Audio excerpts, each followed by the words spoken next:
안녕하세요. 저는 오늘 학술 포럼 진행을 맡은 통일사회복지 포럼의 학술 분과장 김학영입니다.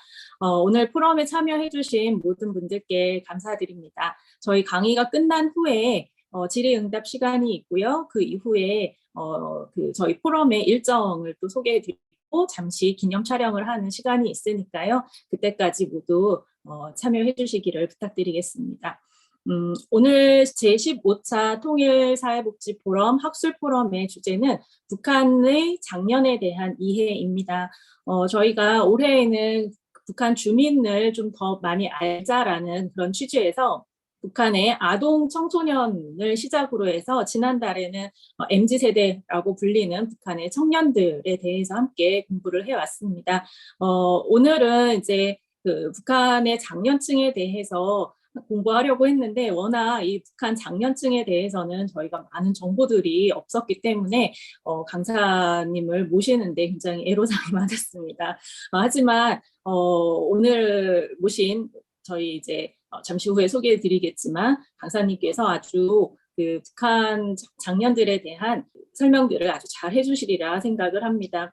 오늘 이제 북한의 장년층에 대해서 우리가 함께 이해하면서 우리와 함께 같은 이 시대를 살고 있는 북한의 장년들은 어떤 삶을 살고 있을지 같이 생각을 하시면서 통일이 되었을 때 우리는 이들과 또 어떻게 살아가야 할까 함께 생각하시는 이제 그런 시간이 되셨으면 좋겠습니다. 네, 오늘 강사로 모신 분은 이화여자대학교 북한학과 교수이신 김석향 교수님이십니다. 교수님께서는 워낙 북한학의 권위자로 이미 우리가 모두 잘 알고 있는 교수님이십니다. 교수님께서는 이제 통일부 통일교육원의 교수로 재직도 하셨고 북한 인권 실태조사 그리고 북한 이탈 여성 등 다양한 북한과 북한 주민에 대한 연구를 해 오셨습니다.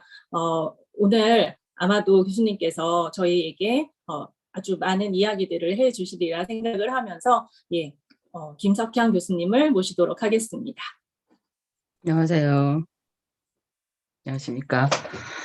네, 저는 소개받은 대로 김석향이고요.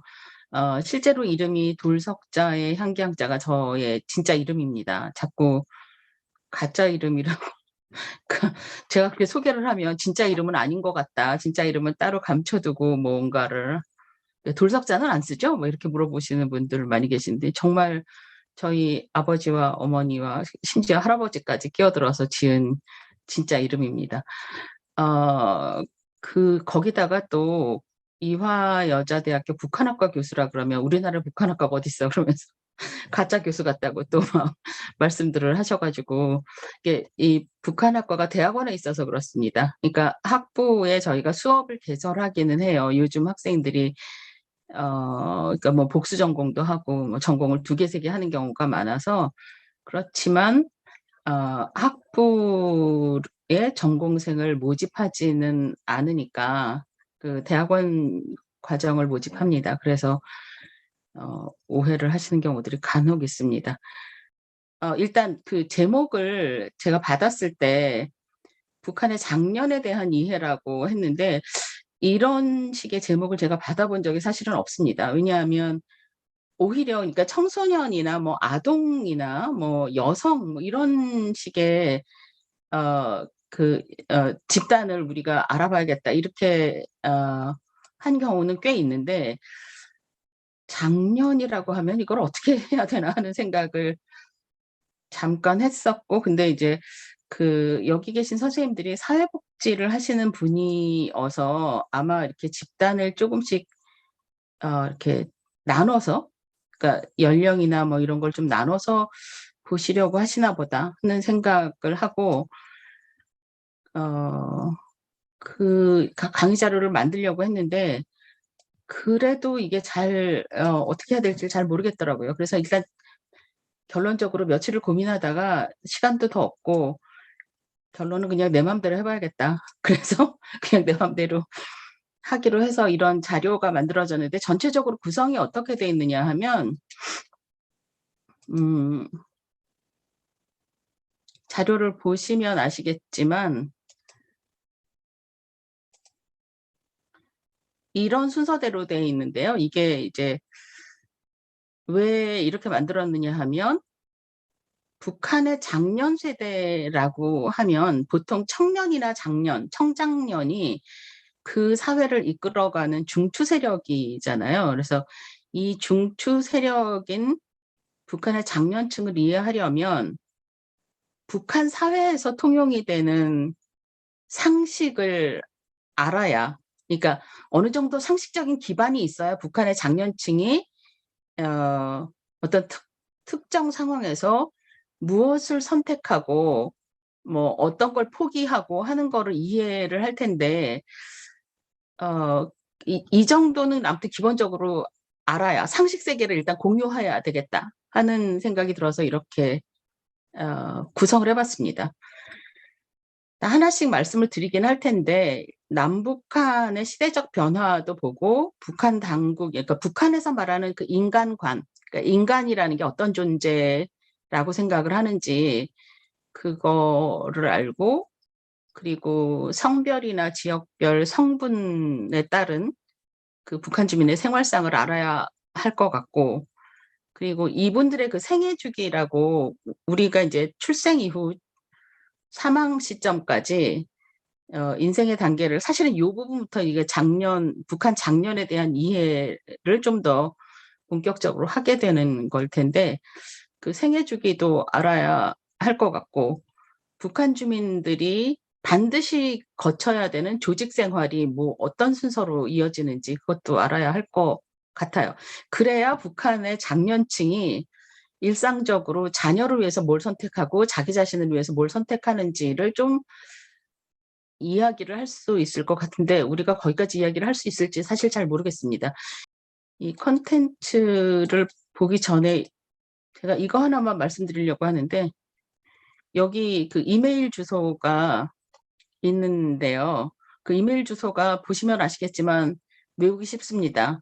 오늘 다 못 끝낸 이야기 다 못 끝낼 것 같고요. 그리고 또 혹시 궁금한 게 남아 있거나 뭐 아무튼 뭔가 부탁이 있거나 뭐 자료가 있는지 없는지 이런 거를 물어보실 분들은 메일을 주시면 됩니다. 제가 빠르게 답변을 못하는 경우는 있는데 요즘 학생들 말로 일십하지는 않습니다. 그러니까 어쨌든 답변은 해요. 그러니까 그 연락을 주시면 답변을 하도록 하겠습니다. 아까 말씀드린 그 순서대로 이제 갈 거고요.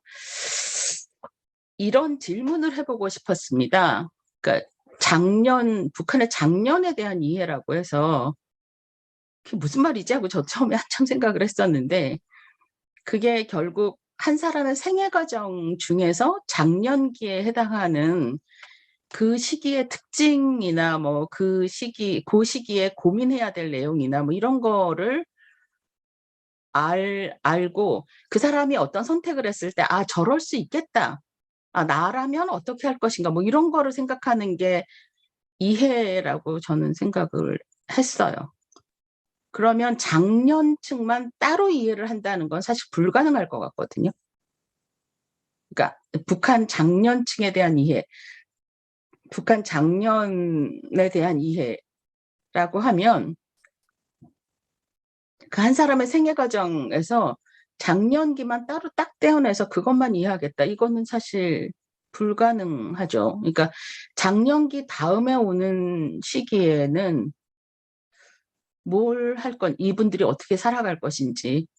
장년기 다음이 바로 노년기인가요? 저 그것도 헷갈리던데 요새 요즘에는 왜 시기를 굉장히 세분하잖아요. 그러니까 노년기도 뭐 그러니까 60대 정도는 이렇게 초록이고 그다음에 이제 조금 더 자기 자신의 나이가 한 80 정도는 돼야 우리는 또 노인이라는 걸 받아들이기 시작하는 것 같아요.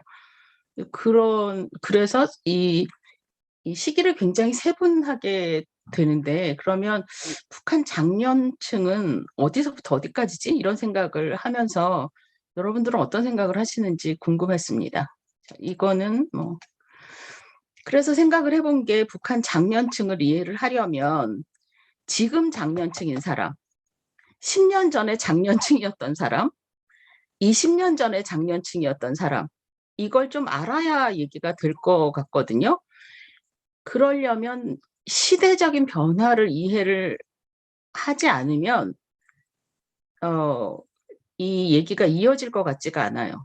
그러니까 지금부터 한 20년 전이면 2000년대 초반인데 그때는 북한이 고난의 행군이라는 것에서 이제 막 공식적으로 벗어나기 시작하는 시점입니다. 그때쯤 탈북이 본격화되기 시작했어요. 그 전까지는 북한 사회에서 탈북이라는 게 그렇게 흔한 일이 아니었던 시기였거든요.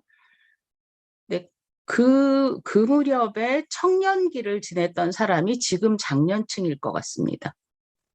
그러니까 그러려면 그 시절의 경험이 쌓여서 지금의 어떤 선택을 하게 될 텐데 어떤 시대적 변화가 있었는지 한번 보실 거예요. 저랑 여러분이 이제부터.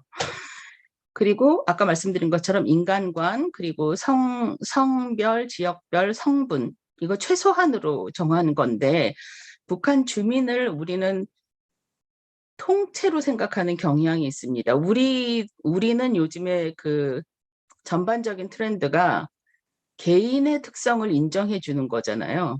그러니까 전체적인 집단의 특성이 아니라 그 집단 속에 속해 있지만 나라는 개인의 특성, 나는 뭐 이걸 좋아하고 저걸 좋아하고 하는 그런 개인의 특성을 인정해 주기를 굉장히 원하는데 유독 북한 주민이나 북한 이탈 주민에 대해서는 그렇게 세분해서 보려고 하는 노력이 생각보다 별로 없습니다.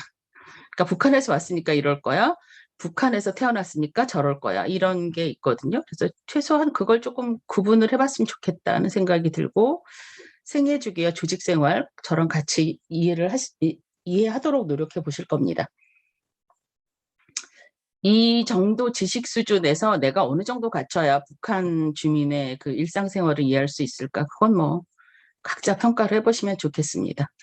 자, 지금부터 북한 사회가 1945년 분단 이후에 오늘 2022년 오늘에 이르기까지 북한 사회를 크게 네 덩어리로 나눠서 시대적인 변화를 보실 거예요.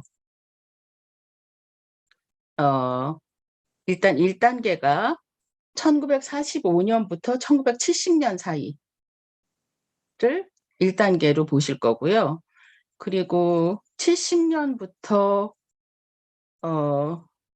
90년까지를 2단계로 보실 거고 90년 이후에 2010년까지 3단계로 보실 거고 2010년 이후에 뭐 이제 지금 흘러가고 있는 그거를 이제 4단계로 보실 건데 그중에 첫 번째 단계입니다. 45년부터 1970년까지가 북한 사회가 만들어지는 시기라고 저는 생각을 했는데 이때가 김일성이 지금처럼 위대하지는 않았고요. 그러니까 물론 김일성이 처음부터 소련에 의해서 권력을 잡았기 때문에 소련의 배경이 있기는 했지만 1945년 당시에 김일성은 33살의 젊은이였고 그렇게까지 세력이 강하지는 않았습니다. 만약에 소련이 김일성을 뒤에서 받쳐주지 않았으면 김일성이 스스로 권력을 잡기는 어려웠을 것 같은 상황이고요. 그리고 이 당시에는 북한 어느 곳을 가더라도 가장 모델이 되는 삶은 소련입니다. 소련을 따라 배우는 거. 지금 아주 젊은 분들은 소련이 늘 잘 기억도 못 하실 수도 있는데 그 90년에 망한 소련이 그 당시에는 전 세계의 사회주의권 국가들에서 큰 형님 역할을 했어요. 그래서 소련의 그러니까 학문 분야별로 모든 것이 소련의 모델을 북한도 따라야 했고 그리고 만약에 북한이 그러니까 김일성이 소련에서 온 사람이 아니었으면 북한 내에서 그렇게 자리를 잡기도 어려웠을 거다라는 생각을 하고 있습니다. 혹시 여러분 중에 박헌영이라는 사람을 기억을 하시는 분이 있는지 모르겠는데 소련의 그러니까 이 남북한 사회에서 공산당 혹은 사회주의 이런 것을 그러니까 한반도에 심은 사람은 김일성이 아닙니다. 그러니까 일제 시대 때부터 이 조선 땅에서 그러니까 항일 활동을 하면서 이 사회주의권 세력에 서서 항일 활동을 했던 박헌영이라는 사람이 훨씬 더 강한 세력이었는데 이 사람이 한국에 서울에 자리를 잡고 있었고 김일성은 소련의 힘을 얻고 북한에 평양으로 들어갔던 사람이거든요. 그런데 그 당시 박헌영은 뭐 한 나이가 50세쯤 된 사람이고 경력도 많았고 따르는 사람도 많았고 그렇긴 했지만 결국 한 70년쯤 됐을 때 북한 사회의 위대한 수령으로 남은 사람은 김일성이에요. 그러니까 얼마나 힘들었겠냐고. 제가 말씀드리려고 했던 거는 그 과정이 얼마나 힘들었겠느냐 하는 거죠. 이때는 김일성이 그러니까 북한 사회에서 나는 위대하다라는 거를 드러내놓고 자랑할 수 없어요. 위대하긴 위대한데 조금씩 조심스럽게 위대한 거죠. 사람들이 나를 위대하다고 해줘야 되는 거지 내가 스스로 나는 위대한 수령이다 이렇게 나설 수 있는 처지가 아닙니다. 그러니까 굉장히 겸손하게 김일성이 나서는 모습은 항상 겸손하게 주민들 속으로 다가가서 주민들 옆에 서서 내가 같이 있고 뭐 그러니까 그 밀짚 모자 쓰고 모내기 하는데 들어가서 같이 모내기를 하고 그 사람들하고 막걸리 한 사발 마시고 뭐 이런 게 이제 그림이나 사진으로 나오는 게 김일성의 모습이었습니다. 그게 이제 바람직한 지도자의 모습이고 그 모습을 따라가는 것이 북한의 뭐 한 30대 40대 남자들의 로망이죠. 꿈이죠. 저렇게 그러니까 저 수령님의 모습을 우리는 그대로 따라가야 하는 것. 그걸 하고 있는 과정에서 70년까지는 그러니까 북한식 사회가 만들어지는 북한식 사회주의 사회가 만들어지는 기간이었다고 보시면 됩니다. 그 뒤에 남녀 평등 얘기를 조금 하게 될 텐데 여기 이런 그 그림을 45년도, 48년도, 50년 이렇게 쓴 거는 그냥 제 마음대로 한 거예요. 여러분들도 이런 표를 한번 만들어 보시면 북한 사회를 이해하는데 상당히 도움이 될 것 같다 하는 생각이 들어서 이 표를 만들었거든요. 근데 옆에다가 남북을 이렇게 비교를 해놓은 이유는 이게 북한만 보거나 그러니까 이 남쪽의 한국 사회 한번 보거나 하면 이 남북한의 변화가 한눈에 안 보이더라고요.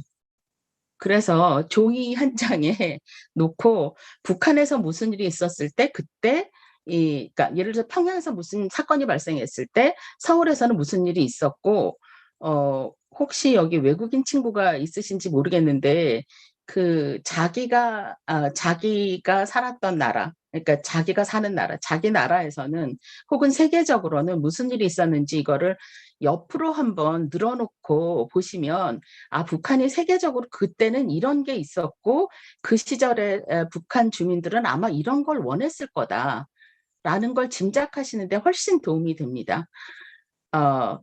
그 남녀 평등에 관해서 그냥 한 가지 사례만 얘기를 하면 여기는 없는데 1946년에 북한이 북한식 사회로 만들어지는 아주 기본적인 법률을 몇 가지 만들거든요.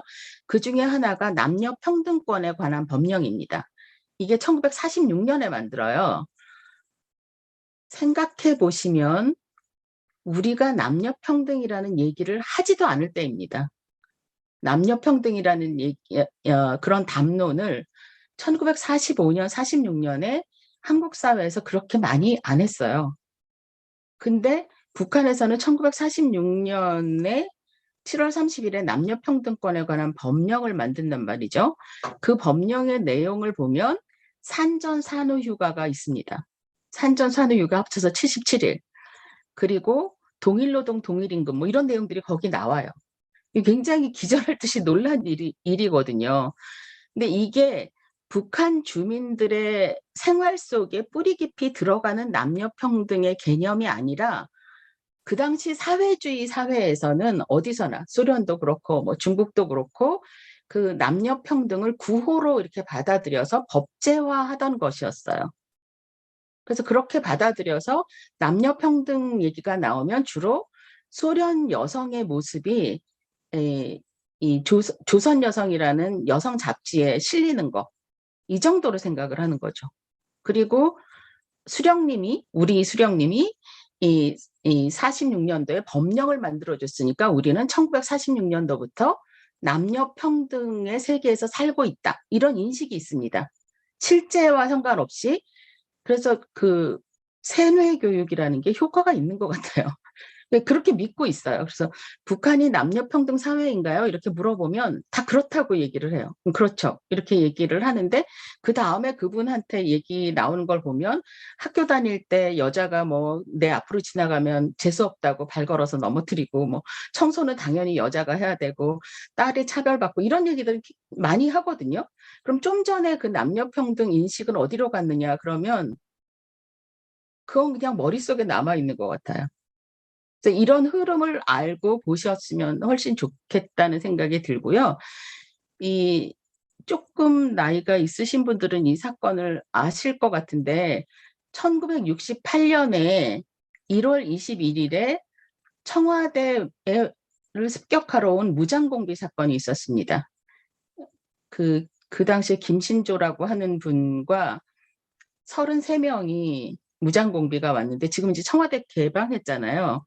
그 청와대 정문에서부터 한 500m 떨어진 곳까지 가면 종로경찰서장이 사망했다고 하는 그 자리에서 사망했다고 하는 그 표지석이 있습니다. 그런 사건들이 일어났던 게 1968년이었거든요. 그 당시에 이 북한 쪽에서는 기회만 있으면 계속 울진 삼척지구에 무장공비를 내려보냈다 하는 게 그 당시 신문을 보시면 나옵니다. 그러니까 최근에 그 울진지구에 그러니까 산불이 났다고 해서 정말 오래간만에 울진이라는 명칭을 들어봤습니다. 근데 그 당시 신문을 보시면 그게 굉장히 많이 나와 있고요. 그리고 딱 이틀 뒤에 저 무장공비 사건이 일어나고 딱 이틀 뒤에 1968년 1월 23일에 그러니까 미국의 군함입니다. 푸에블로호라는 게.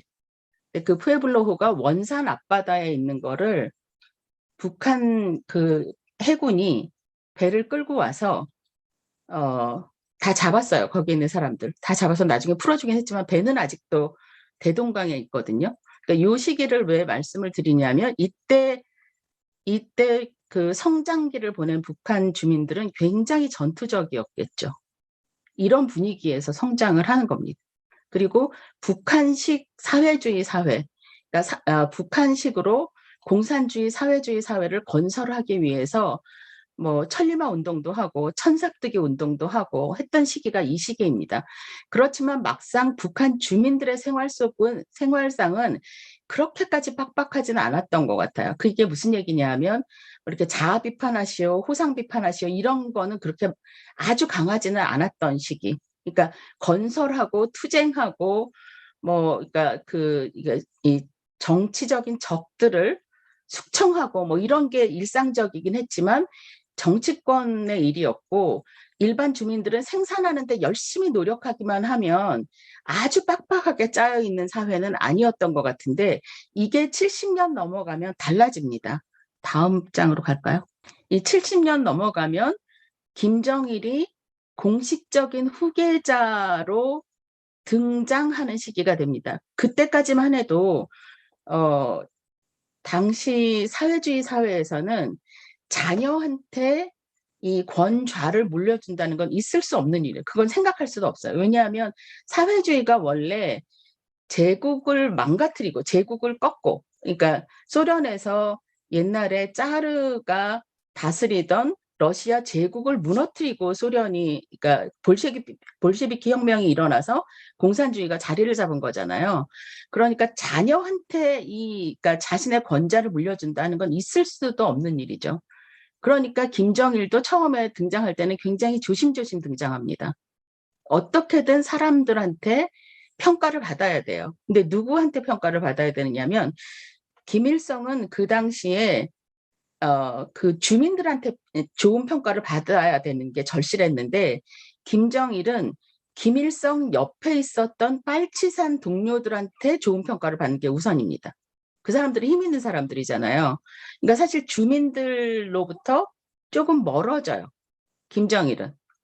왜냐하면 굳이 그러니까 주민들의 의견이 중요하지 않은 건 아니지만 그 주민들보다는 김정일 주변에 있는 빨치산 세력들로부터 인정을 받는 게 굉장히 중요해서 요 70년부터 89년 사이에는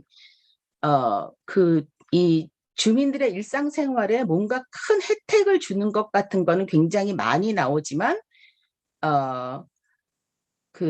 실제로 또 한편에서는 사람들의 생활을 아주 옥죄이는 제도들이 많이 생깁니다. 예를 들면 70년대 중반에 세금을 없애요. 북한이. 74년, 75년 요때쯤의 일입니다. 세금을 없애고 그 다음에 의무교육을 11년제 의무교육 제도를 시행을 합니다. 왜 11년제냐 하면 유치원 높은 반 1년이 들어가 있고 그리고 그 당시에는 인민학교라고 했거든요. 요새는 소학교라고 합니다. 근데 그 당시 인민학교 4년 그리고 중학교와 고등학교를 합쳐서 6년. 그러니까 우리는 보통 의무교육이라고 하는 게 유치원 빼고 얘기를 하잖아요. 근데 북한은 유치원 1년을 넣습니다. 그래서 소학교 4년, 그 고등중학교 6년을 합쳐서 10년인데 거기에 유치원 높은 반 1년까지 해서 11년제 의무교육을 시행을 하고 그리고 뭐 공산품 가격을 어느 날 갑자기 50% 수준으로 낮추고 이런 거를 굉장히 많이 시행을 합니다. 인기가 있었을 것 같기도 합니다. 이게 이제 남북한을 그 당시에 비교를 해보시면 한국 사회에서는 70년대 중반까지 여자들이 고등학교를 졸업하는 일이 그렇게 쉽지 않았어요. 고등학교 진학률이 그렇게 높지 않았었습니다. 그런데 북한에서는 11년제 의무교육이라고 해서 그 고등중학교를 졸업하는 그때까지는 그러니까 의무교육이니까 누구나 다 교육을 받거든요. 이런 걸 굉장히 자랑합니다. 그리고 또 한편으로는 이제 병원에 돈 없이 병원에 간다. 이게 80년이 되면은 이제 돈 없이, 그러니까 진료비 없이 접수할 때, 병원에 가서 접수할 때 돈 내지 않고 가는 거, 무상치료, 이거를 전면화 하거든요. 그러니까 그런 것들이 북한 주민들한테는 굉장히 다가오는 거죠. 자, 우리는 무상치료 받고, 무료로 교육도 받고, 그러니까 이 장군님이 우리를 이렇게 보살펴준다 하는 거를 굉장히 자랑스럽게 여깁니다.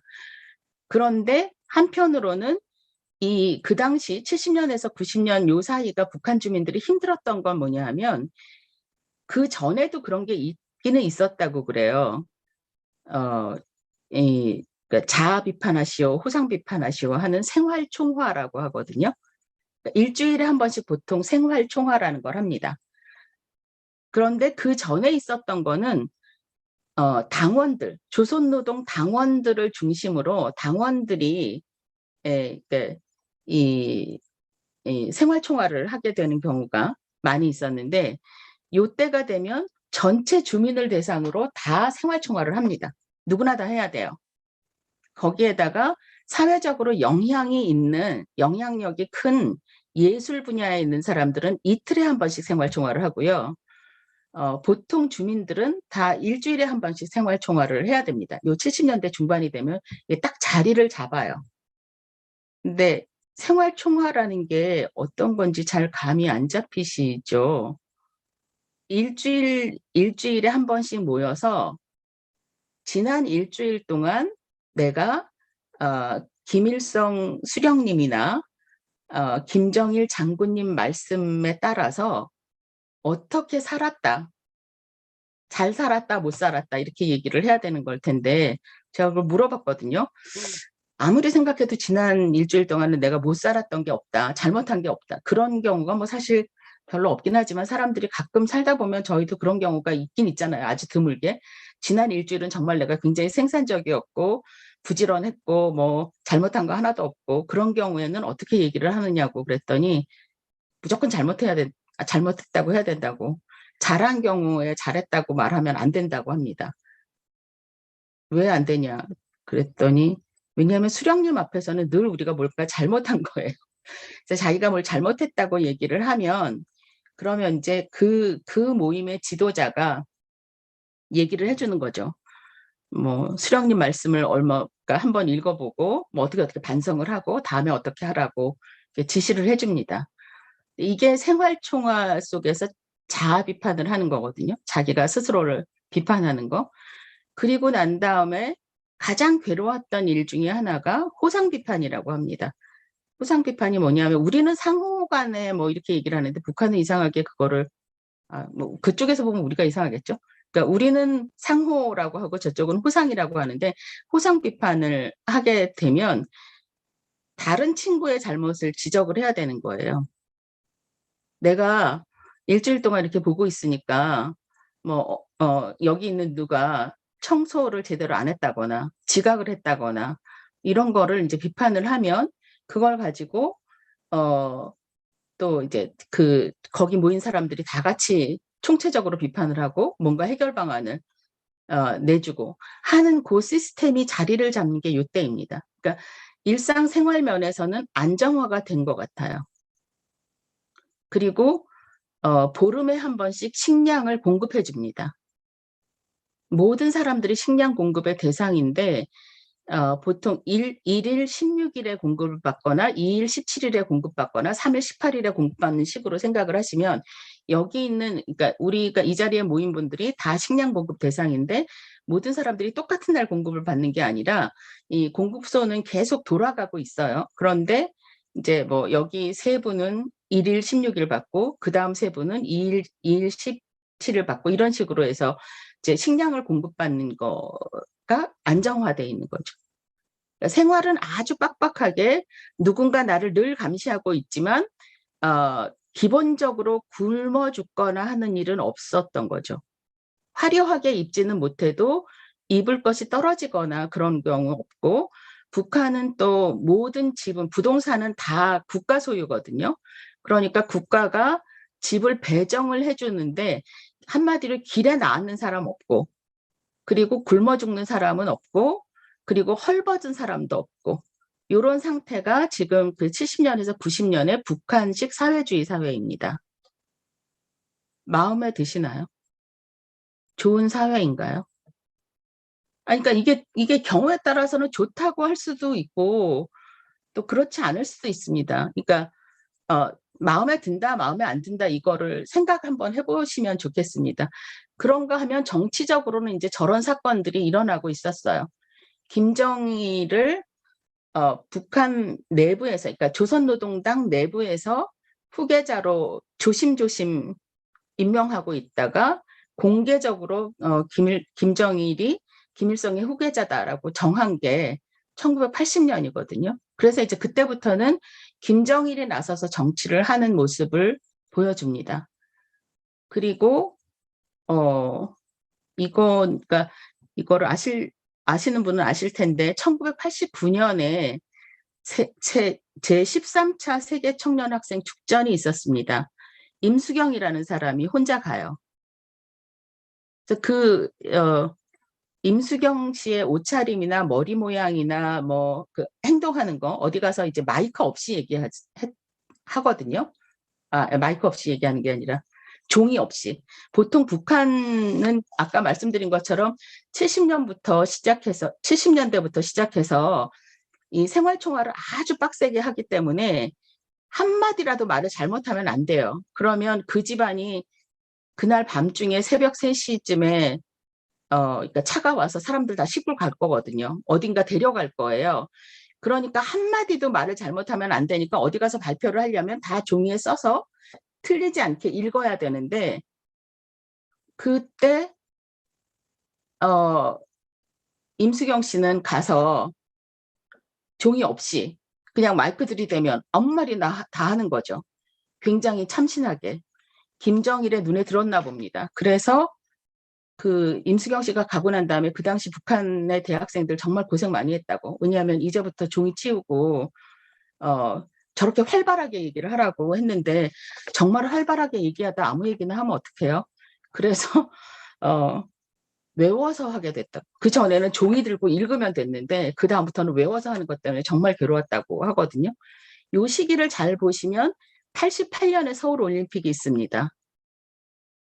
그거에 대비해서, 그러니까 서울 올림픽에 맞서서 89년에 북한이 사회주의권 사회의 유니버시아드 대회에 해당하는 세계 청년 학생 축전을 유치해서 개최를 했고 거기 임수경 씨가 간 거죠.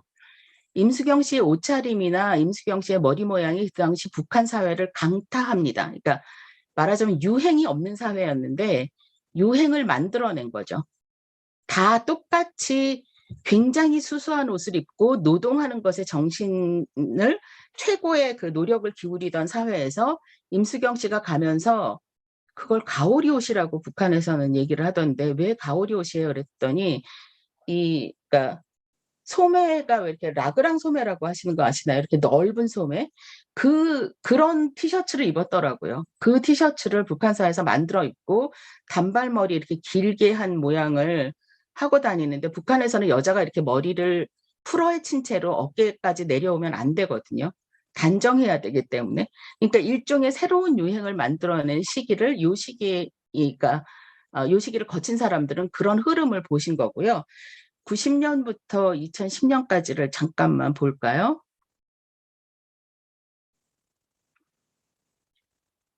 이게 저는 왜 이런지는 저도 잘 이해를 못하겠는데 남북한이 어려움을 겪는 시기는 정말 똑같이 어려움을 겪습니다.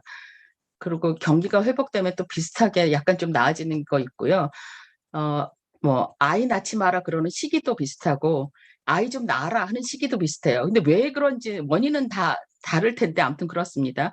여기서 말씀드리려고 하는 거는 한국이 그 97년에 IMF 사태라고 해서 우리 학생들하고 수업하다 보면 IMF가 경제 위기쯤으로 알더라고요. 그러니까 IMF가 국제기구다. 이렇게 그러니까 인터내셔널 머니터리 펀드다 이렇게 얘기를 하면 그걸 되게 낯설어해요. 그러니까 IMF라는 말은 굉장히 어렵다 이런 걸로 들었나 봐요. 북한도 요 시기가 고난의 행군 시기입니다. 그래서 사람들 굉장히 많이 굶었고 그러니까 그 당시에 가장 어려웠던 시기가 언제예요? 이렇게 물어보면 96년, 97년, 98년 요때였다고 얘기를 합니다. 그러니까 문을 열고 출근하려고 혹은 학교 가려고 집에서 문을 열고 나가면 그 문 앞에 굶어서 죽은 이미 숨이 끊어진 시체가 있는 경우도 많았다고 하고 그리고 요때부터 탈북이 일어나게 됩니다. 그러니까 북한 사회 안에서 북한 사회가 최고의 사회라고 꼭 생각하지 않아도 다른 길이 없다고 생각해서 그 안에서 자녀를 키우고 그 안에서 자기가 생을 이어가려고 하고 다른 거를 전혀 생각하지 않았던 사람들이 한번 가볼까 하는 생각을 처음으로 하게 되는 시기가 이때입니다. 그래서 이 북중 국경 지역, 이 북한, 그러니까 중국 쪽에 가까운 곳에서는 탈북이 조금씩 일어나기 시작했던 시기, 탈북이라는 것이 새로운 하나의 대안으로 떠올랐던 시기라고 생각을 하고요. 장사라는 걸 본격적으로 하기 시작합니다. 이때 북한에서는 장사가 불법이었거든요. 상업행위가 불법이었는데, 기본적으로 불법인 상업행위를 안 하면 살 수가 없으니까. 왜냐하면 직장에 나가도 쌀도 배급해주지 않고, 그리고 북한에서 그 생활비라고 부르는 월급도 주지 않고, 살 수 있는 길이 없는 거예요. 그러니까, 이 남편은 직장에 나가고, 왜냐하면 남자가 직장에 안 나가면 그 집을 잡아가니까 그럴 수는 없고, 부인이 산에 가서 산나물 뜯거나 뭐 나무를 하거나 물을 기르거나 뭐 닭을 키워서 계란을 얻거나 어떤 형태로 해서 장사할 거리를 만들어서 장사를 하다가 탈북을 하고 하는 일들이 요 시기에 일어나던 때가 이때입니다. 그러니까 지금까지 온 거를 아주 짧게 말씀을 드리면 45년부터 70년까지는 사실 45년도에 남북한의 구별이 없을 거잖아요. 생활 문화의 차이가 다르지 않습니다. 45년대 뭐 다르긴 얼마나 달랐겠어요. 그런데 70년까지, 45년부터 70년까지 북한식 사회주의 사회로 만들어가는 시기, 그리고 김일성이 좀 더 북한의 지도자로 자리를 잡아가는 시기, 자기에 반대하는 사람들을 다 숙청하면서 그런 시기가 그 45년부터 70년까지였으면 70년부터 90년까지는 우리가 기억하고 있는 북한식 생활을 하던 시기입니다. 그러니까 뭐 그 일주일에 한 번 정도씩 생활총화하고 자아 비판하고 또 뭐 호상 비판도 하고 그리고 감시받는 걸 자연스럽게 받아들이고 그 대신 생활은 아주 기본적으로 안정되어 있는 거죠. 굶지 않고 헐벗지 않고 그리고 뭐 길거리에 나앉을 일 없고 이렇게 사는, 그러니까 최소한의 생활 수준은 유지가 되는데 그렇다고 더 화려하게 살거나 내가 원하는 거를 꿈꾸면서 내 꿈을 이루기 위해 살거나 하기는 어려운 시기였고 90년부터 2010년까지는 그 70년부터 90년까지 이루었던 북한식 사회주의 사회가 흔들립니다.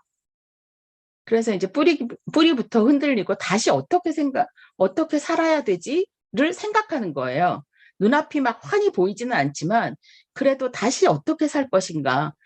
심지어 북한 당국에 나서서 지금 우리 고난의 행군 시기야 이런 얘기를 하고 뭐 뭐든지 살아남기 위해서 뭐든지 해야 되는데 겉으로는 북한식 사회에 맞춰야 되는 그런 상황이 이어지던 때라고 생각을 하시면 2010년 이후에 김정일이 2011년에 죽거든요. 그리고 김정은이 이제 등장을 하게 됩니다. 이거는 갑자기라고 할 수 있죠. 김정일은 아까 말씀드린 것처럼 80년에 후계자로 결정이 됐고 그리고 김일성이 94년에 죽었으니까 시간이 있었어요. 후계자 교육을 받을. 근데 김정일은 2011년에 죽었고 그 사이에 김정은이 뭐 이렇게 별로 그러니까 이렇게 훈련을 받을 수 있는 상황이 아니었는데 이 젊은 지도자가 올라서고 난 이후에 북한 사회에서 지금 여러분이 텔레비전 뉴스에서 보시면 화려한 것들이 많이 보이잖아요. 스키장 나오고 무슨 또 무슨 물놀이장 나오고 뭐 이런 것들이 많이 나오거든요. 근데 저게 그 눈에 띄는 그런 화려함은 있는데 그리고 기대도 있었는데 지금 사는 거는 저런 무기 개발하느라고 핵무기 개발하느라고 실제로 삶은 굉장히 어려워지고 있는 이 상태라고 보시면 됩니다. 자, 이게 이제 배경 지식이라고 보시고 그 다음 페이지로 가볼까 봐요. 마지막 줄부터 먼저 보시겠습니다. 이렇게 나와 있어요. 이거는 주민들도 많이 하시는 말씀이시고 그러니까 소설이나 영화 같은 데 보면 저 말 굉장히 많이 나옵니다. 여자는 남자의 반값이라고 얘기를 해요. 그리고 저기는 차마 제가 글씨로 쓸 수가 없어서 그냥 땡땡으로 넣어놨는데 저게 장애인을 얘기를 하는 건데 북한에서 장애인이라는 말을 보통 안 써요. 그래서 불구라고 하거나 아니면 정말 대놓고 병신이라고 하거나 그렇게 얘기를 합니다. 그러니까 사람을 평가할 때 그 사람을 생산력을 기준으로 한 도구로 보시면 될 것 같아요. 근데 이건 북한만 그런 게 아닙니다. 북한에서만 그 인간을 도구적 인간관으로 보지 않아요. 그러니까 사회주의 사회가 공통적으로 그렇습니다. 중국도 그렇고 그 예전에 소련 뭐 지금 러시아도 그렇고 또 동유럽 사회주의 국가들 예전에 그 동유럽 사회주의 국가들도 가서 보시면 다른 면이 나타나는데 그게 인간을 기본적으로 목적으로 보는 대신 일종의 도구로 봅니다. 생산 도구로 봐요. 그래서 장년층이 중요합니다. 북한 사회가 생각하는 중요한 집단이 장년층하고 청년층이에요. 왜냐하면 가장 생산력이 뛰어난 집단이니까 생산을 할 수 있는. 예를 들어서 소년기는 그러니까 그러니까 좋은 훌륭한 생산 도구가 되기 위한 준비 기간이잖아요. 그다음에 노년기로 가면 이제 그 생산력이 떨어져 가는 시기인 거죠. 낮아지는 시기인 거죠. 그래서 장년층이 그 사회의 중심을 이루는 집단이라는 인식이 스스로도 있습니다. 그리고 사회도 그렇게 대접을 해요. 그런데 여자는, 그러니까 같은 장년층 중에서 성별이 여자인 사람은 생산력이 남자의 반값이에요. 반 정도를 한다는 거죠. 그러니까 이거를 좀 더 적나라하게 표현을 하면 남자 한 사람을 소 한 마리로 생각을 하는 것 같아요. 그렇게 비교를 하시기도 하더라고요. 그런데 실제로 여자는 도구가 없으면, 그러니까 우리가 이렇게 요즘 세상에 뭐 이건 말도 안 돼라고 하는 이유는 도구가 있기 때문이거든요. 각종 도구들이 있으니까 그거를 사용하면 되니까. 그래서 저런 말에 동조를 안 하는데, 만약에 도구가 없다고 생각을 하시면 실제로 육체적인 생산력을 따지면 저렇게 될 것 같아요. 그래서 사람 값이 중요합니다. 근데 이제 사람 값이라는 게 단순히 생산력만 가지고 되지는 않잖아요. 사회적 지위 이런 것도 있잖아요. 그러니까 뭐 예를 들어서 저 사람이 좋은 집안 출신이야. 그러니까 힘 있는 집안 출신이야. 이러면 사람 값이 올라가겠죠. 그리고 저 사람이 하는 일자리가 그 사람 직장이 아주 중요한 일을 하는, 사회적으로 인정을 받는 그런 일자리에서 일을 해요. 그러면 그 사람은 당연히 사람 값이 높죠. 반면에 누구나 하기 싫어하는 일, 북한에서는 대표적으로 협동농장, 농장원이 그렇습니다. 농사 짓는 사람들은 대접을 못 받아요. 스스로도 기회만 되면 그 협동농장에서 어떻게든 빠져나가려고 합니다. 절대로 거기 남아있고 싶지 않아요. 그렇지만 할 수 없어서 남아있는 거죠. 내가 굉장히, 그러니까 협동농장 농장원의 자녀로 태어났는데 굉장히 공부를 잘했고 똑똑했다고 하면 그 대학을 갔어요. 추천을 받아서. 대학을 졸업하면 어떡하느냐. 다시 그 협동농장에 뭐 어떤 직위를 가지고 있는 협동농장 지도원으로 오거나, 아니면 그 협동농장에 있는 아이들을 가르치는 교사로 오거나, 뭐 아무튼 거기로 다시 오는 게 원칙입니다. 자기가 태어났던 곳으로 다시 와요. 그래서 이 사회적 지위를 벗어날 수가 없어요. 그 협동농장 농장원은 이게 거의 나뿐만 아니라 내 자녀와 손자녀한테까지도 계속 이게 이어지는 자리여서, 여기서 벗어나려고 하면 정말 전략적으로 노력을 해야 되는 것을 볼 수 있습니다. 그러니까 사람 값이라는 게 전체적으로 이 사람이 어떤 지위에 있는 사람이고 어느 정도 사회적으로 인정을 받는 사람이고, 또 북한에서 굉장히 중요한 게 노동당원이냐 아니냐, 그러니까 노동당에 입당을 했느냐 입당하지 못했느냐 이런 거잖아요. 이런 걸 총체적으로 해서 사람 값을 평가를 하게 되고, 그럼에도 불구하고 여자와 남자의 사람 값은 완벽하게 차이가 있고요. 그리고 장애가 있느냐 없느냐에 따라서 이게 식별 가능한 장애가 중요합니다. 장애가 있는데 왜 식별이 잘 안 되는 장애들도 있잖아요.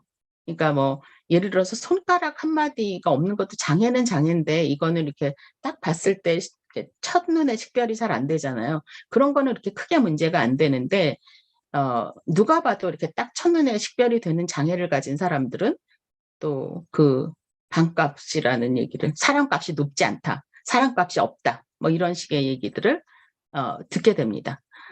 자, 북한 당국이 인간을 어떻게 보고 있느냐를 보시면, 저 구호가 전체는 하나를 위하여, 하나는 전체를 위하여 하는 구호가 북한 사회 어딜 가나 자리를 잡고 있고요. 저게 뭐 아주 뭐 그러니까 북한에서 살았는데 저런 구호를 모르는 사람은 없습니다. 그런데 여기 와서 저하고 얘기를 나눴던 북한 이탈 주민들 중에서 그런 말씀을 하시는 분들이 계세요. 전체는 하나를 위하는 것 같은데 하나가 전체를 위하지 않아. 그 얘기는 무슨 얘기냐면 저기 하나가 김일성, 김정일, 김정은인 거죠. 그래서 우리는 저 사람을 위해서 모든 걸 다 내주고 희생을 하는 것 같은데 저 사람은 하나는 전체를 위하는 것 같지 않다 하는 게 이제 그분들의 얘기인데 왜 그런지, 왜 그런 행동이 정당화가 되는지를 이 주체사상을 구성하는 논리로 보시면, 그러니까 이걸 인정한다는 뜻이 아니라 왜 저러는지를 이해를 하겠다라는 뜻인데요. 그 주체사상을 구성하는 원리가 이게 다는 아니지만 아무튼 이게 굉장히 중요합니다. 사회정치적 생명체론이 있고 혁명적 수령론이 있어요. 자, 사회정치적 생명체론이라 함은 그 하나의 사회, 북한 사회를 생명체로 보시면 됩니다. 유기체로 보시면 돼요. 그러니까 인간이랑 똑같은 하나의 유기체로 보시면 됩니다. 그래서 그러니까 우리 몸의 세포가 각각 자기 자리에서 자기 역할을 하잖아요. 그것과 똑같이 이 북한 사회라는 하나의 사회에서도 각각의 구성원들이 그 인간의 신체 어느 곳에 있는 세포처럼 똑같이 각자 자기 맡은 역할을 하는 거예요. 그러니까 뭐 어떤 사람은 팔의 역할을 하고 어떤 사람은 다리의 역할을 하고 어떤 사람은 눈의 역할을 하고 어떤 사람은 귀의 역할을 하고 이렇게 해서 하나의 생명체, 사회정치적 생명체가 꾸려집니다. 이런 비유는 우리도 흔히 합니다. 그죠? 그래서 무슨 말을 하는지는 이해를 하셨죠? 자, 그런데 그 다음 혁명적 수령론을 보셔야 되는데요. 이 사회정치적 생명체에서 우리 몸의 세포 중에 중요하지 않은 것은 하나도 없습니다. 그러나 이 사회정치적 생명체에서 딱 뇌수만 고장이 났어요. 그럼 어떻게 되나요? 뇌수가 뭔지 아시죠? 두뇌 세포. 다른 건 다, 그러니까 펑셔닝을 다 그대로 해요. 그런데 딱 뇌수만 고장이 났습니다. 그럼 어떻게 되는 거죠? 뇌사 상태입니다. 그죠? 우리가 보통 코마라고 부르는 그 뇌사 상태가 될 텐데 저 뇌사 상태가 안 되게 하려면 예를 들어서 어디 넘어질 때 이 머리를 보호해야 되잖아요. 어디 떨어질 때. 팔은 좀 다쳐도 뭐 그러니까 뇌사 상태는 아니니까 저 혁명적 수령론의 혁명적 수령이 곧 뇌세포라고 보시면 됩니다. 누구겠어요? 김일성, 김정일, 김정은이죠. 그러니까 다른 사람들은 이 혁명적 수령을 보호하기 위해서 자기 몸을 기꺼이 희생해도 돼요. 왜냐면 팔 하나가 없다고 해서 죽지는 않거든요. 뇌사 상태는 아니니까. 그러니까 왜 혁명적 수령을 그렇게 모셔야 하는지, 그러니까 어느 건물에 불이 났는데 그 불 났을 때 뛰어들어가 가지고 제일 먼저 꺼내오는 게 아기가 아니에요. 돈도 아닙니다. 김일성의 사진을 들고 나와야 돼요.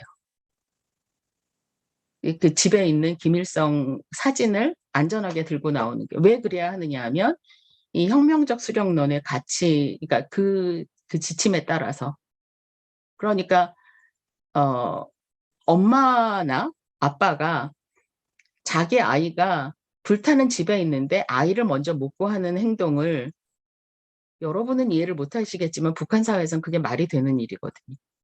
왜냐면 그래야 그 아이들의 앞날도 보장할 수 있어요. 내가 그 김일성, 김정일 사진을 두고 아이를 구하면 나도 죽지만 그 우리 아이도 북한 사회에서 사람으로서 살아가는 인생이 끝나는 거예요. 별로 뭐 이렇게 출세할 수 없고 어디 가서 인정받을 수 없고 입당할 수도 없고.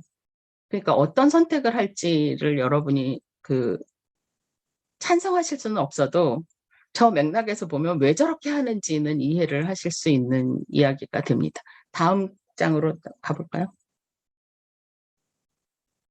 네, 이 얘기를 아까 앞에서 했던 거라서 그냥 넘어갈 건데요. 성별 얘기는 그렇게 넘어가려고 합니다. 여기가 지역별 차이도 굉장히 중요한데 이게 우리는 보통 텔레비전에 나온 거를 볼 때 평양을 주로 봅니다. 혹시 삼지연 같은 같은 곳을 본다고 하더라도 거기에 다 이유가 있어요. 원산, 삼지연 이런 데는 다 김정은이 태어난 곳이거나 김정일이 태어났다고 하는 곳이거나 뭔가 그런 이유가 있습니다. 그걸 빼면 대부분 다 평양시 중심의 화려한 곳을 보게 됩니다.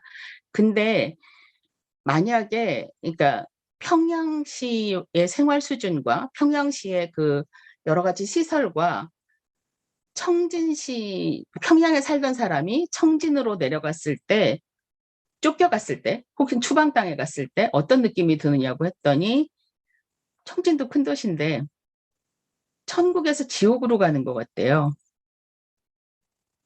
근데 청진은 저게 그러니까 이게 제가 공유한 게 아니라서 표시를 해도 잘 안 되는데 함경북도의 그 도청 소재지거든요. 함경북도가 저 끝에 있는 게 보이시죠?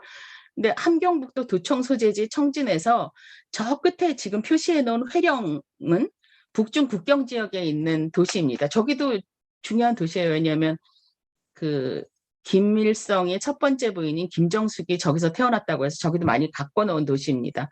근데 청진에서 회령으로 가면 다시 또 천국에서 지옥으로 가는 느낌이 든다고 합니다. 그리고 회령시 중심 지역과 회령시 주변 지역의 차이가 또 천국에서 지옥 같대요. 근데 이게 학교 시설도 그렇고 뭐 생활 시설도 그렇고 교통편도 그렇고 도로도 그렇고 모든 것이 다 그렇다는 거죠. 그러니까 북한 주민들의 삶을 얘기를 할 때 이 사람이 어디 있는지를 아셔야 됩니다. 그러니까 장년층의 삶을 내가 이해해 보겠어라고 하더라도 평양시 중심에 사는 사람인지 아니면 저쪽에 회령에 사는 사람인지 이게 구분이 되지 않으면 이 사람이 지금 어떤 선택을 할 것인지에 대해서 기본적인 공감을 할 수가 없어요. 어느 지역인지를 먼저 보시고 저기까지 이제 어떻게 갈 거냐고 한번 물어보면 제가 여기 계신 선생님들한테 내가 평양에서 회령까지 갈 거야. 그럼 어떻게 가는지가 지금 잘 안 그려지시잖아요. 어떤 교통편을 쓸 거고 그다음에 돈이 얼마가 들고 시간이 얼마가 들고 그거를 기본적으로 이해를 하셔야 이게 장사한다는 게 북한에서 장사를 한다는 게 무슨 뜻이구나 하는 걸 아실 수 있을 것 같아요. 평양에서 회령까지 내가 기차를 타고 가려면 일단 평양에서 원산까지 가고 원산에서 회령까지 기차를 갈아타야 될 텐데 아무리 빨라도 24시간은 걸릴 거예요. 근데 24시간 안에 가는 기적 같은 일은 없을 겁니다. 거의. 그러니까 이게 한참 고난의 행군 시절에는 장사 보따리를 들고 기차를 타면 내가 평양을 떠나서 회령 가는데 일주일이 걸리기도 하고 열흘이 걸리기도 해요. 그 안에서 짐을 잃어버리기도 하고 또 뭐 이렇게 강도를 만나기도 하고 뭐 이런 일들이 있고요. 그리고 여자들이 짐을 들고 다니려면 힘들잖아요. 그 남자들은 또 이걸 짐을 들고 다니면서 그러니까 밥해 먹고 빨래하고 이런 게 큰일이죠. 그러다 보니까 자연스럽게 팀을 이뤄서 같이 다니는 경우도 있고 여러 가지 사건 사고도 생기고 뭐 이런 일들이 자주 생기는 거죠. 그럴 수밖에 없는 구조였던 걸 좀 이해를 하셨으면 좋겠고 이런 사람들이 이렇게 왔다 갔다 하면서 장사를 하는 게 그 당시에 아이들은 어떻게 됐을까? 그 집의 아이들은 한 달, 두 달 정도는 그냥 버림받은 상태로 있어요. 그런 경우가 많이 있습니다. 왜냐하면 아까 말씀드린 대로 그렇게 시간이 오래 걸리니까 어딜 가는 게 예를 들어서 내가 부산 갔다 올 거야. 그러면 부산 갔다가 내일 오는지 오늘 저녁 때 오는지 이런 거 우리는 물어보고 있는데 북한에서는 장사짐을 들고 가면 나가서 한 달 있다 올 건지 6개월 있다 올 건지를 잘 몰라요. 엄마가. 그럼 뭐 아이들은 어떻게 됐을지를 생각을 해보시면 그리고 엄마가 와야 오는 거지. 그때는 요즘은 북한의 휴대전화가 한 600만 대 정도가 있다고 합니다. 그러니까 훨씬 좋아졌을 텐데 그 휴대전화가 주로 돈 많은 대학생 중심으로 있을 거예요, 아마. 그러니까 이제 그런 점을 감안하셔서 왜 저렇게 해 하니까 왜 아이들을 돌보지 않아? 왜 저런 선택을 해 하는 거를 잠깐 멈추시고 왜 저렇게 했나를 좀 더 한번 생각을 해보시면 좋겠다 하는 생각이 들고요. 또 하나 이 얘기도 드리고 싶습니다. 평양 시민으로 출생한 사람.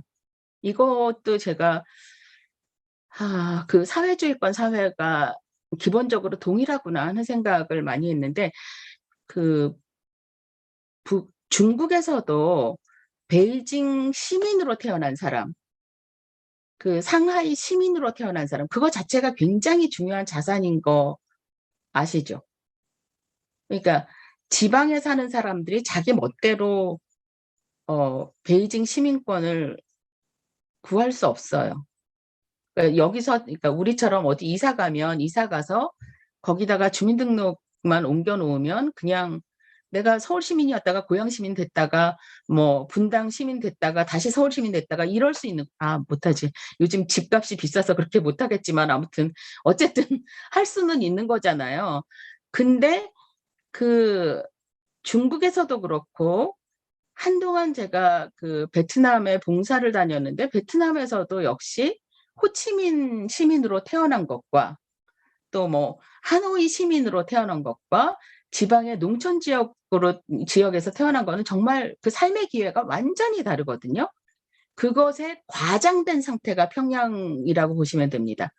평양 시민으로 태어난 사람, 그 사람하고 학업의 기회가 있어서 평양에 가서 그러니까 원래 자리 못 잡아요. 그 지방에서 와서 평양에서 대학을 다녀도 대학 졸업하면 자기가 그 태어났던 곳으로 다시 가야 됩니다. 그런데 정말 운이 좋아가지고 어떻게 자리를 잡았어요. 혹은 직업 때문에 평양에 자리를 잡았거나, 자, 이 경우가 제일 흔하기도 하고 북한 여성들, 그러니까 딸을 둔 엄마들의 로망인데 평양 사위를 얻는 거죠. 결혼해서 평양에 자리를 잡는 거. 이 사람들이 이제 평양 시민으로 시민증이 따로 있어요. 평양 시민증을 받습니다. 그 평양 사람이잖아요. 근데 좀 전에 말씀드린 출생으로 그 지위를 가진 사람하고 나중에 획득한 경우, 그러니까 이런 학업, 직업, 결혼 가지고 평양 시민 지위를 획득한 사람의 차이가 있습니다. 이게 뭐냐 하면 평양시의 인구가 지금까지 이렇게 그런 일이 몇 차례 있었는데 평양시의 인구가 대략 한 250만, 300만 정도가 넘어가면 북한 당국이 농촌 진출 운동을 벌여요. 평양 시민을 상대로. 그래서 농촌에 그 농장원으로 가라고. 아까 그 시작할 때 말씀드렸지만 그 농장원 가기 싫다면서요. 사람들이 안 가려고 한다면서요.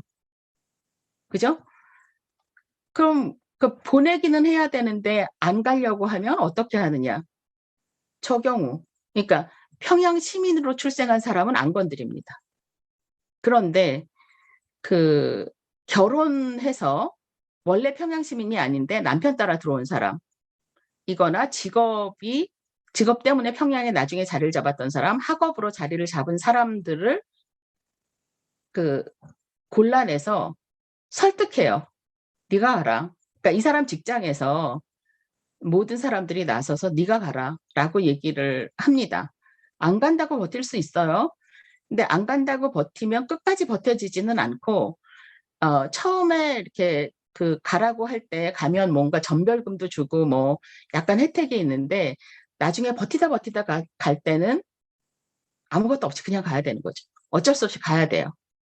그러면 북한 당국은 왜 저렇게 사람들을 농촌 질출 운동을 벌여서 사람들을 내보내느냐 하면 평양의 도시 기반 시설이 취약해요.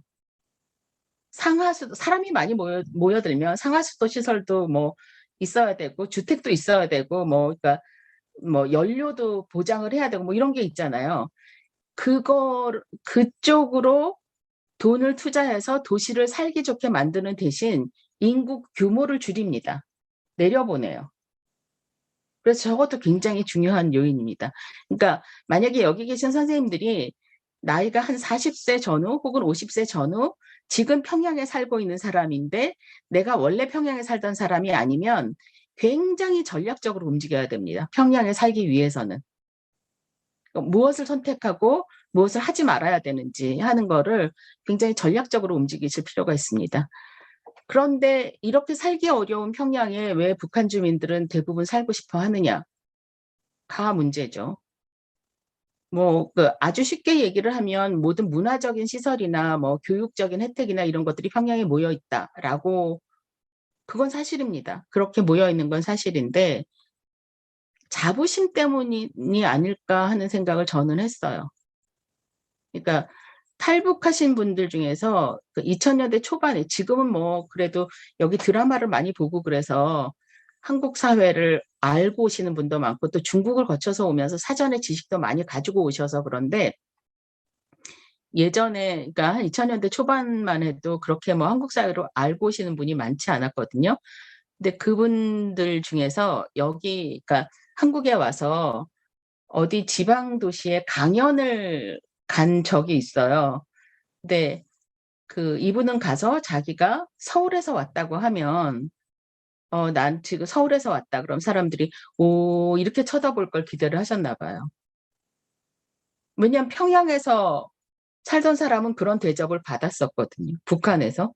근데 여기 와서 이제 그 강연 간 그 지방 도시에서 내가 지금 서울에서 왔는데 이렇게 얘기를 했더니 사람들이 이제 그 다음 말을 기다리겠죠. 서울에서 왔는데 어쩌라고. 그 다음 얘기가 있으니까 저런 얘기를 할 거잖아요. 그래서 기다리는 거죠. 서울에서 왔는데. 그래서 그 실망한 표정을 제가 옆에서 보면서 이게 이 차이를 어떻게 설명을 하지? 하는 생각이 들었고, 그리고 심지어 이렇게 집을 배정을 해주는데 자기는 서울에 집을 안 주면 안 들어가겠다. 이런 사람들도 있었고. 그러니까 그 집이 가지는 의미도 다른 거죠.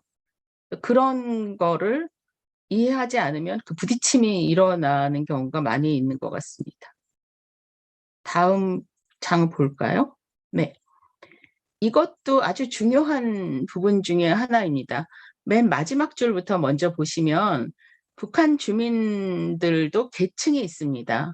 그러니까 이게 우리가 굉장히 놓치기 쉬운 부분 중에 하나가 뭐냐면 북한이 사회주의 사회라서 평등을 추구한다 이렇게 생각을 하시는 경우 많이 있습니다. 저도 그랬었어요. 공부 시작하기 전에는 자본주의 사회는 불평등하지만 기회를 추구할 수 있는데 북한은 사회주의 사회라서 평등을 추구한다라고 생각을 했었거든요. 근데 아닌 것 같아요. 공부해 보니까. 북한은 정말 아주 튼튼한, 그러니까 건너기 힘든 계층이 있습니다. 그 계층을 결정하는 게 한 사람이 이렇게 딱 태어나는 순간부터 사실은 그 계층이 결정이 돼요. 근데 그 계층을 결정하는 요인이 두 가지입니다. 하나는 출신 성분, 그리고 그 다음 게 사회 성분입니다. 출신 성분이라 함은 내가 어느 부모 밑에 태어났느냐예요. 그러니까 성분이 좋은 사람, 좋은 부모 밑에서 태어났으면 내 성분이 좋은 거죠. 근데 이게 부모만 보지 않습니다. 보통 친가 쪽으로 한 8촌까지, 그리고 외가 쪽으로 4촌까지는 기본적으로 봅니다. 내가 중요한 자리에 가려고 하면 친가로 8촌, 외가 쪽으로는 4촌까지는 봐요. 요즘 8촌 형제 만나긴 하시나요? 그러니까 그런데 저기서는 굉장히 중요해요. 자기 그 기록이 다 남아 있어요. 그러니까 우리 엄마 아빠만 그 성분이 좋아서 해결될 일이 아닙니다. 그 위로 이렇게 쭉 가야 되거든요. 그게 출신 성분. 사회 성분은 뭐냐 하면 사람이 태어나서 7살 정도가 되면 이제 조선 소년단에 들어갑니다. 그때부터 이 사람의 조직 생활이 시작되는데, 이게 조금 이따가 드릴 말씀인데, 그 조직 생활에서 이 사람이 누구랑 친하고 평소에 어떻게 행동을 하고 그 충성심이 얼마나 높고 이런 거를 다 기록해요. 한 사람의 행동을 기록한 게 책 몇 권씩 됩니다. 그러니까 그 모든 기록에 나온 거를 총합해서 이 사람의 사회 성분이 좋다 나쁘다를 결정을 할 거예요. 그렇게 결정을 하면 뭐가 되느냐면 그 바로 윗줄을 보시면 핵심 계층, 동요 계층, 적대 계층이 있습니다. 그러니까 북한 주민 전체를 놓고 북한 사회 내에서 정말 중요한 사람, 끝까지 같이 간다. 핵심 계층. 동요 계층은 이쪽 편인지 저쪽 편인지 잘 모르겠다. 상황이 나빠지면 저쪽 편을 들 수도 있겠구나. 이 사람들은. 동요 계층. 적대 계층은 어떤 경우에도 한 하늘을 이고 살 수 없다. 우리랑 같이 살 수 있는 사람들이 아니다.가 적대 계층입니다. 그러니까 북한 주민 전체가 이렇게 핵심 계층, 동요 계층, 적대 계층으로 나눠져 있어요. 언제 그렇게 나눠졌느냐가 위에 그 58년에 나눠졌고 67년에 다시 한번 나눠졌다는 얘기를 할 거였는데 제가 시간을 앞에서 이상한 거로 많이 써가지고 나중에 따로 공부를 해보세요. 자, 핵심 계층, 동요 계층, 적대 계층 이렇게 나눠져 있는데 이게 세 집단으로 딱 나눠져 있는 게 아니라 핵심 계층에 가보면 다시 1, 2, 3, 4, 5, 6, 7, 8, 9, 10 뭐 이렇게 쭉 있어요. 그 안에 세분화된 계층이 있습니다. 문제는 이거를 내가 모른다는 거예요. 나는 핵심 계층에 17번쯤 되는지 아니면 뭐 동요 계층에 뭐 48번쯤 되는지 이걸 알았으면 좋겠는데 내가 몰라요. 근데 눈치로 대충은 알죠. 아, 우리 집은 성분이 좋구나. 우리 집은 성분이 나쁘구나. 혹은 토대가 좋다, 토대가 나쁘다 이렇게도 얘기를 하거든요. 토대가 좋다, 토대가 나쁘다 뭐 이런 정도는 알죠. 알지만 정확하게 내가 어느 정도인지는 모릅니다. 자, 근데 여러분이 선생님이에요. 특히 고등학교 3학년 이제 입시해서 대학을 가야 되는 애들을 대학을 보내야 되는 그 선생님. 근데 우리 반에 아주 똑똑한 애가 있는데 얘가 성분이 나빠요. 어떻게 하시겠습니까? 그런 얘기를 들었어요. 그러니까 그 고등학교, 그러니까 고등중학교였는데 그때는 우리의 고등학교에 해당하는 학교의 교사로 계시던 분이 정말 똑똑한 애가 있었는데 얘가 성분이 굉장히 나빴어요. 그래서 걔한테 미리 얘기를 합니다. 한 1년 전부터, 그러니까 대학 입학 시험 있기 1년 전부터 너는 사무직으로 내가 보내줄게. 그러니까 이 농사 짓는 것보다는 노동하는 게 낫고 노동하는 것보다는 사무직이 그러니까 더 좋아하거든요. 그러니까 너는 내가 사무직으로 보내줄게. 대학 가지 말라는 얘기예요. 대학은 또래 집단의 10% 정도만 갑니다. 전문학교까지 다 합쳐서. 아무나 못 가는 거죠. 그러니까 너는 대학 가지 말고 사무직원으로 가라. 내가 자리를 알아봐 줄게. 학생이 반발을 합니다. 선생님 저는 대학 갈 건데요. 그러면 그 선생님은 뭐라고 얘기를 하시냐면 수박에 꼭지를 따야 된다고 얘기를 했어요. 어차피 걔는 못 갈 거거든요. 그리고 한 번에 쾅 떨어져서 실망을 하는 것보다 그래서 자살하려고 하는 아이들이 있다고 합니다. 근데 그거를 수박에 꼭지를 따준다는 표현을 하셨어요. 선생님은 어떻게 하실지 모르겠습니다. 다음 페이지 보여주세요. 그냥 생애 주기가 이게 똑같을 거라고 생각합니다. 영유아기 있고 소년기 있고 청년기, 장년기, 노년기가 있습니다. 밑에다 써놨어요. 사춘기와 갱년기 개념이 없다고. 여기 와서 사춘기라는 개념을 알았다. 이렇게 말씀하시는 분들 많아요. 저게 왜 그럴까 하고 생각을 해봤는데 그리고 사실은 갱년기가 굉장히 우리한테 또 중요한 개념이잖아요. 근데 갱년기 모르겠다고. 그럼 그게 어떤 개념인지 여기 와서 알았다 이런 말씀을 하시는데 저게 왜 없을까 하고 생각해 보니까 정말 바빠요. 먹고 사는데 바쁘고 그러니까 사람들의 이 감시에 맞춰서 나를 거기 맞춰서 바른 생활을 하는 북한 사람으로 살기가 쉬운 일이 아닙니다. 신경 써야 할 일이 굉장히 많아요. 그러면 저런 개념, 그러니까 저런 식의 뭐 사회에 반항해 본다든지 이런 게 나는 왜 사나 이런 얘기를 할 시간을 갖는 게 쉽지 않은가 봅니다. 그러니까 그냥 정말 청년기에서 장년기로 넘어가고 그리고 바로 노년기로. 그러니까 40세 정도 된 여자분들한테 여기 왔을 때 공부를 좀 해보면 어때요? 그랬더니 아우 내가 뭐 이제 다 늙어서 40인데 다 늙었다고 하느냐고. 근데 그렇거든요. 이게 그 개념이 없는 것 같아요. 근데 이거를 어떻게 이해를 하셔야 어떻게 이해를 하라고 여러분들한테 말씀을 드려야 될지 저는 사실 잘 모르겠다는 생각을 하고 있습니다. 다음 페이지로 제가 시간을 거의 다 써가지고 어떻게든 끝내야 될 것 같아요. 그 북한 주민에서 생애 과정을 이해한다는 건 곧 조직 생활을 이해하는 거, 이들의 조직 생활을 이해하는 겁니다. 조직 생활이라 함은 그러니까 초등학교 2학년이 되는 조선 소년단에 입단할 때부터 시작합니다. 소년단에 입단하는 게 그러니까 이걸 보셨을 텐데 왜 붉은색 넥타이 매는 애들 있잖아요. 그게 소년단원이에요. 그러니까 이게 옛날에 히틀러가 독일에서 유겐트라고 해서 그 소년단 활동했던 그런 거하고 비슷하고 중국이나 베트남 같은 데도 보면 아이들이 그걸 이렇게 메고 다닙니다. 그 붉은색 넥타이. 그 소년단에 입단을 하면 그때부터 이 아이 하나하나의 기록, 생활 기록을 평정서라는 문서에 기록을 합니다. 동독이 무너졌을 때 그 슈타지가 그러니까 개인별로 평정서를 얼마나 많이 만들어 놨던지 그걸 독일어로 악텐이라고 하는데 그 악텐을 얼마나 많이 만들어 놨는지 그걸 다 분쇄를 할 수 있는 만큼 아마 했나 봐요. 슈타지가.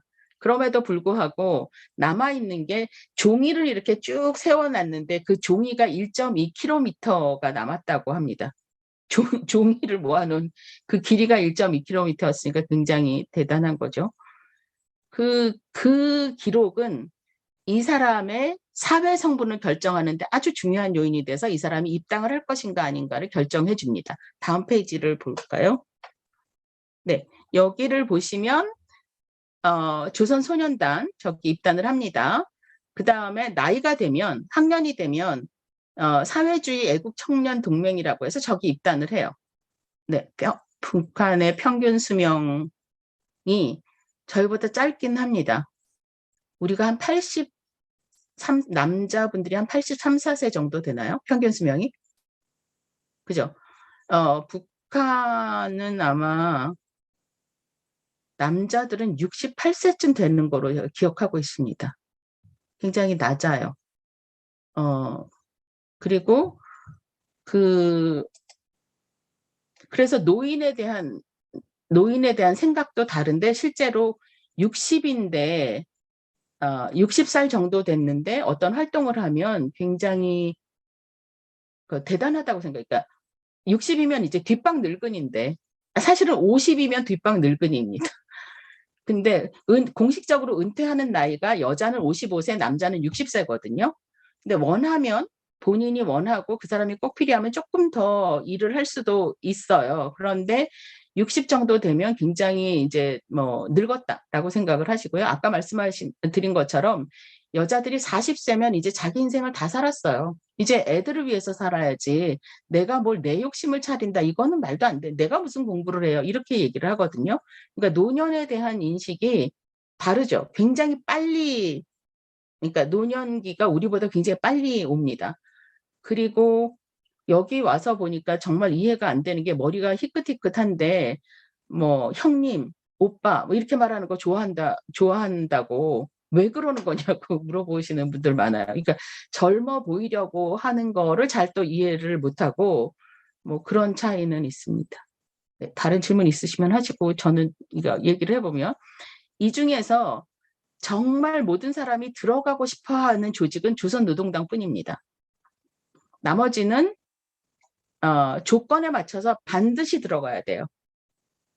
결혼한 전업주부이면 다 여성동맹에 들어가야 되고 내가 농장 근로자면 여기 들어가야 되고 사무직 근로자거나 공장에서 일하면 직업총동맹 들어가야 됩니다. 은퇴할 때까지 다 들어가야 돼요.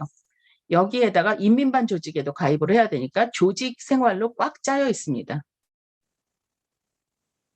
조선소년단 들어갈 때부터 경쟁을 합니다. 다 들어갈 건데 그래도 빨리 들어가는 사람이 뭐 집안 좋고 공부 잘하고 똑똑한 애들 먼저 들여보내가지고 다른 애들이 걔네를 부러워하게 만들어요. 서로 그 조직에 들어가고 싶게 하는 게 굉장히 많이 있습니다. 그 다음 페이지 보여주세요. 자, 그래서 똑같은 장년층이라고 하더라도 똑같은 연령이고 조건이 대충 비슷해요. 자녀가 2명이고 뭐 학력 수준이 비슷하고 그렇다고 하더라도 성별이 여성인지 남성인지 여자가 남자를 이기는 경우는 없습니다. 한 가지 혼란스러운 경우는 있어요. 여자가 당원이고 남자가 비당원인 경우. 이거 조금 혼란스럽습니다. 왜냐하면 비당원보다는 당원이 확실히 사회적 지위가 높거든요. 그리고 남자와 여자를 비교할 때 확실히 남자가 사회적 지위가 높기 때문에 남자가 비당원이고 여자가 당원인 경우 혼란스럽습니다. 북한 동포들이라고 하면 지금 북한에 있는 사람들 얘기하시나요? 질문이 뭐였느냐 하면 북한 동포들의 삶의 만족도 데이터가 있냐고 물어보셨어요. 한국은 10점 만점 중에 5.94 정도라고. OECD 평균은 6.71이라고 합니다. 지금 북한에 있는 사람들한테 저런 조사를 할 수 있었으면 좋겠습니다. 그럼 뭐 다 된 거 아닌가 싶고요. 북한 이탈 주민을 대상으로 한, 이게 딱히 삶의 만족도는 아닌데 북한 이탈 주민을 대상으로 한 자료는 있을 겁니다. 그 남북 하나센터에서 설문조사한 거를 보시면 나올 텐데 그게 선생님이 원하시는 자료인지는 모르겠습니다. 어쨌든 있기는 있다고 생각을 하고 지역 차이 있고 성분에 따른 차이 있고 이런 거 이해하시면 좋겠고 다음 페이지가 거의 마지막일 건데요. 자, 이해하셔야 된다고 생각하시나요? 북한 장년층의 삶을 이해하실 건가요? 하시고 싶으신가요? 왜 하시고 싶으신데요? 이런 거 물어보고 싶었고요. 한 번만 더 클릭해 주시면 좋겠습니다. 그러면 어떻게 할 거냐고 하는 게 원래는 저 얘기를 하고 저랑 우아하게 질문과 대답을 하는 시간을 좀 가지려고 했는데 앞에 이상한 것 때문에 많이 끌어서 죄송합니다. 너무 늦게 끝났어요. 어떻게 할까요? 그래도 질문을 받아볼까요? 네. 네, 감사합니다. 앞에 조금 네, 당황하셨었지만 그래도 좋은 강의 죄송해요. 내용 네. 들려주셔서 감사합니다. 혹시 그 질문 있으신 분들은 편안하게 자유롭게 질문해 주시면 좋을 것 같습니다. 아까 교수님께서 말씀하신 것처럼 그냥 마이크 켜시고 스피커 켜고 그냥 바로 질문해 주셔도 좋을 것 같습니다. 창에 질문이 하나 들어왔는데요. 북한 주민들의 구성이 지역 성분 등 차이가 많은데 탈북민의 구성은 극히 편향적이라고 하셨는데 맞습니다. 주로 오는 곳이 그 함경북도하고 함경남도. 그러니까 함경남도만 해도 훨씬 숫자가 적고요. 함경북도 지역이 많고 그 다음에 그 양강도라고 해서 해산에서 왔다고 하는 사람들은 다 양강도 사람입니다. 해산이 양강도의 그 도청 소재지거든요. 그리고 그 다음에 평양 정도도 많은 편이에요. 평양이 적지 않습니다. 평양 숫자가 적기는 한데 이게 함경도나 양강도에 비해서 적은 것이고 다른데 예를 들어서 황해도나 강원도 쪽보다는 그래도 평양에서 나오는 사람들이 많고요. 제가 보기에 가장 숫자가 적은 곳이 평안북도 쪽이거나 아니면 자강도라고 하는데 그 지도를 한번 보시면 자강도라는 곳이 보일 건데요. 왜 그게 적냐하면 자강도 쪽은 그러니까 정말 험준한 산지라고 합니다. 그러니까 뭐 너무 거기를 걸을 수가 없을 정도로 정말 험준한 산지이고 또 하나 이유를 들자면 자강도 전체가 그게 험준한 산지이다 보니 자강도 전체가 무기고 같대요. 그러니까 그 산마다 굴을 다 뚫어가지고 거기에 온갖 종류의 무기 생산, 그러니까 겉으로는 보면 그 무슨 농기계 생산 공장 뭐 이런 식으로 돼 있는데 그게 다 뭐 포탄 생산하고 뭐 이런 곳이어서 그만큼 식량 공급을 비교적 확실하게 해주고 그 대신 그 안에 들어가 있는 사람들은 그 지역을 벗어나서 밖으로 왔다 갔다 못하게 하고 감시를 철저하게 하고 있는 게 자강도 지역의 특징이고, 그러니까 평안북도 지역은 보시면 아시겠지만 두만강과 압록강의 넓이가 차원이 달라요.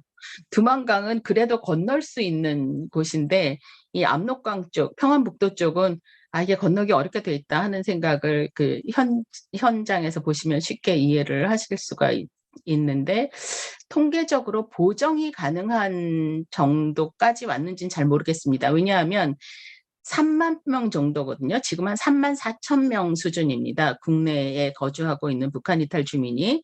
근데 그 중에서 우리가 보통 통계를 낼 때 대상으로 삼을 수 없는 15세 이하 빼고 뭐 그런 거 빼야 되잖아요. 그러면 이제 우리가 보통 통계상에서 관심을 갖고 있는 인원을 따지면 뭐 그러니까 그 어떤 주제에 따라서 그러니까 어떤 주제인지에 따라서 달라지겠지만 대략 한 많으면 2만 5천 명, 적으면 2만 명 정도의 수준의 인구를 가지고 지금 그러니까 이렇게 통계 수치를 내야 되는데, 아시겠지만 전체를 다 할 수 없는 경우가 많이 있잖아요. 근데 그래서 보정을 어떤 형태로 해도 무리가 생깁니다. 그러니까 이게 뭐 5천만을 대상으로 그 중에 어느 정도의 사람들을 선정해서 그 사람들을 뭐 통계적으로 충분히 유의미한 방식에 따라서 보정을 하는 게 아니거든요. 그러니까 그 점을 감안하셔서 여기 계신 선생님들한테 제가 진짜 부탁하고 싶은 것은 너무 통계에 이렇게 의존 안 하셨으면 좋겠다는 생각이 듭니다. 아까 김용회 선생님께서 질문 주신 게 북한 동포들 그 장년층의 삶의 만족도 데이터 정도가 나올, 그걸 구할 수 있을 정도면 정말 좋겠습니다. 근데 뭐 설문조사를 할 수 있는 것도 아니고 하다 보니, 근데 제가 이렇게 열심히 말씀드리냐면 이거 피어 리뷰 할 때 많이 까여요. 통계적으로 의미 없는 거를 왜 이렇게 하느냐, 뭐 통계를 내놔라. 근데 통계를 할 수 없는 경우가 굉장히 많거든요. 현실적으로는. 너무 앞에서 헤매서 죄송합니다. 좀 더 얘기를 할 수 있었을 텐데. 네. 다른 질문은 네. 없으시면. 네, 감사합니다. 혹시 또 다른 질문이 혹시 있으시면 한 분만 더 받고, 네, 없으시면, 네, 시간 관계상 오늘 아마 또 교수님께 드리고 싶은 질문들이 있으실 텐데 자유롭게 또 교수님께 뭐 메일 보내주셔도 좋고 아니면 저희들한테 주시면 또 저희들이 전달해 드리도록 하겠습니다.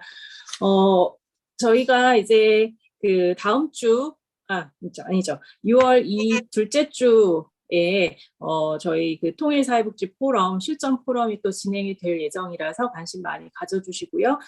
아마 오늘 그 북한의 장년층에 대해서 이야기 들으시면서 아마 지금 우리 이 강의를 들으시는 분들 중에서도 내가 지금 장년층에 속하는데 하시는 분들도 여러 계실 것 같습니다. 아마 우리의 삶과 또 북한 주민들의 삶이 어떻게 다를지 또 나의 그 일상생활의 모습들을 생각해 보시면서 오늘 강의에서 말씀해 주신 그런 이제 북한 장년의 모습들 함께 고민해 보시고 앞으로 우리가 통일 사회를 이제 향해 간다라고 했을 때 이들과 함께 어떻게 나아갈 수 있을까 이런 고민들도 함께 해보시면 좋을 것 같습니다. 네, 오늘 바쁘신 중에도 귀한 강의 해주셔서 너무 감사드리고요. 모두 교수님께 감사의 의미로 다시 한번 감사합니다. 인사드립니다. 앞에서 말씀드렸던 것처럼 저희 이제 이 북한의 장년층에 대한 주제를 가지고 6월 둘째 주에는 실천 포럼이 진행될 예정입니다. 참여를 직접적으로 참여하고 싶으신 분들은 저희 전한 간사님께 연락 주시면 좋겠고요. 참여하지 못하신 분들도 그 이후에 유튜브로 이제 내용이 나오니까요. 함께 또 이렇게 시청해 주시면 감사하겠습니다.